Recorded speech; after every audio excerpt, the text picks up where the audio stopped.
Hyderabad film నగర్లో Deccan hotel అని ఒక హోటల్ ఉంది.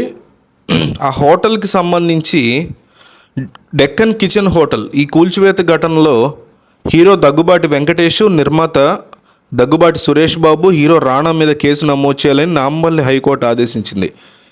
అయితే ఈ డెక్కన్ హోటల్ కథేంటో చూద్దాం. దగ్గుబాటి సురేష్ బాబు వెంకటేష్కి జూబ్లీ హిల్స్లో ఫిల్మ్ నగర్ రోడ్ నెంబర్ 1లో ఫ్లాట్ నెంబర్ 3 అట్లాగే 2లో ఒక స్థలం ఉంది. ఈ స్థలాన్ని ప్రసాద్ కుమార్ అనే వ్యక్తికి లీజ్ ఇచ్చారు. ప్రమోద్ కుమార్ స్నేహితుడు నందకుమార్ కలిసి ఆ స్థలంలో హోటల్ పెట్టారు.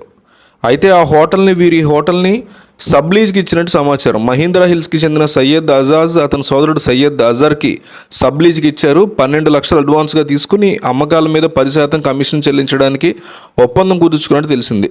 వీరు 2011 నుంచే డెక్కన్ కిచెన్ హోటల్ నడుపుతున్నారు. ఆ స్థలంలో 5 వాణిజ్య ప్రాపర్టీలు ఏర్పాటు చేసినట్లు తెలిసింది. డెక్కన్ కిచెను, స్క్రీము, ఒక ఐస్ క్రీమ్ పార్లరు, బరిస్టా, గర్మౌట్, గాడ్జెట్ స్టోర్లను ఏర్పాటు చేశారు.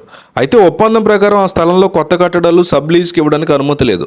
యజమానుల అనుమతితోనే ఏదైనా చేయాలి. కానీ స్థలాన్ని సబ్ లీజ్ ఇవ్వడంతో దగ్గుబాటి సోదరులు కోర్టును ఆశ్రయించారు. అయితే నందకుమార్ కోర్టుకు వెళ్ళి స్టే తెచ్చుకున్నారు. ఆ తర్వాత అతను ఫామ్ హౌస్ ఎమ్మెల్యేల కొనుగోలు కేసులో అరెస్ట్ అయ్యారు. ఆ తర్వాత డెక్కన్ కిచెన్ హోటల్ని జిహెచ్ఎంసీ కూల్చేసింది. జైలు నుంచి బయటకు వచ్చిన నందకుమార్ దీని మీద కోర్టుకు వెళ్లారు. దీని మీద విచారణ చేపట్టిన హైకోర్టు జిహెచ్ఎంసీ మీద ఆగ్రహాన్ని వ్యక్తం చేసింది.